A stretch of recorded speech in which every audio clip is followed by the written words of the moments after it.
চট্টগ্রাম জেলা স্টেডিয়াম বাফুফেকে ২৫ বছরের জন্য বরাদ্দ বাতিলের দাবিতে অনুষ্ঠিত হল মানববন্ধন ও প্রতিবাদ সমাবেশ। বিকেলে নগরীর জেলা স্টেডিয়াম প্রাঙ্গণে মাঠ রক্ষা কমিটির ব্যানারে এই কর্মসূচি পালিত হয়। ফুটবল খেলতে কোনো সুবিধা নাই। আমরা অতীতেও ৬ ম্যাচ ফুটবল খেলেছি, ৬ ম্যাচ ক্রিকেট খেলেছি। ফেডারেশনের সাথে জেলা ক্রীড়া সংস্থা আলোচনা করে ফেডারেশন যত প্রোগ্রাম আছে সেই প্রোগ্রামগুলি এখানে হবে। তবে অনুরোধ হচ্ছে মাঠের যে কর্তৃত্ব, মাঠের যে কর্তৃপক্ষ পূর্বের নেই, সেটা চলমান থাকুক।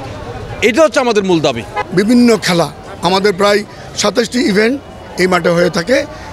Cricket, football, volleyball, handball, kabaddi, hockey, বিভিন্ন এই ধরনের বিভিন্ন প্রায় ১১টি কি ১২টি খালি আউটডোর গেমস আছে যেগুলো এই স্টেডিয়ামে হয়ে থাকে। যদি ডেডিকেটেডলি খালি ফুটবলকে দেওয়া হয় তাহলে কিন্তু অন্যান্য খেলাগুলি কীভাবে হবে? এই সিদ্ধান্তটা প্রত্যাহার করার জন্য, কারণ আমি চাই না যে ফুটবলের মুখোমুখি করে বাকি ইভেন্টগুলোকে তার সামনাসামনি দাঁড় করে দেওয়া হোক। আমি এই সংঘাত চাই না। আমরা চাই এই মাঠটা যেভাবে ছিল আগে সেভাবেই থাকুক, কারণ এখানে বছরে প্রায় ৩০ থেকে ৪০টা ইভেন্ট হয়। এখানে প্রায় ২০০ থেকে ৩০০ ক্লাব জড়িত, মানে ছোটো বাচ্চাদের ক্লাব জড়িত, প্র্যাকটিস জড়িত, প্রশিক্ষণ জড়িত।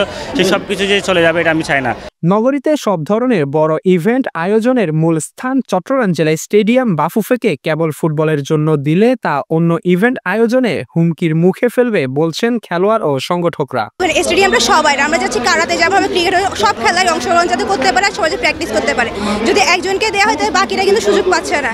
সেজন্য আমরা যাচ্ছি সবাই একসাথে যাতে এখানে খেলতে পারে, প্র্যাকটিস করতে পারে, যাতে নিজের অন্য কিছু এগিয়ে যেতে পারে। সেজন্য এখানে জাস্ট ফুটবলের অধিকার দিচ্ছে, এটার পাশাপাশি ক্রিকেট আছে, আমাদেরকে আরতি আছে। আমরা কোথায় যাবো? আমাদের তো প্র্যাকটিস করার অধিকার আছে, রাইট? সো আমরা আমাদের অধিকারটি চাইছি। বাফুফে মাঠ নিয়ে নেওয়ার জন্য যে অ্যাডক কমিটি হয়েছে ওনারাও লিগ চালানোর জন্য কোনো স্টেপ নিতে পারতেছে না। তো আজকে আপনারা দেখতেছেন যে মাঠ রক্ষার জন্য সবাই মানববন্ধন করতেছে। এখন আমাদের প্রথম কাজ হচ্ছে যে আমাদের মাঠটা রক্ষা করতে হবে। আমাদের চাওয়া হচ্ছে এককভাবে ফুটবলকে না দেয়।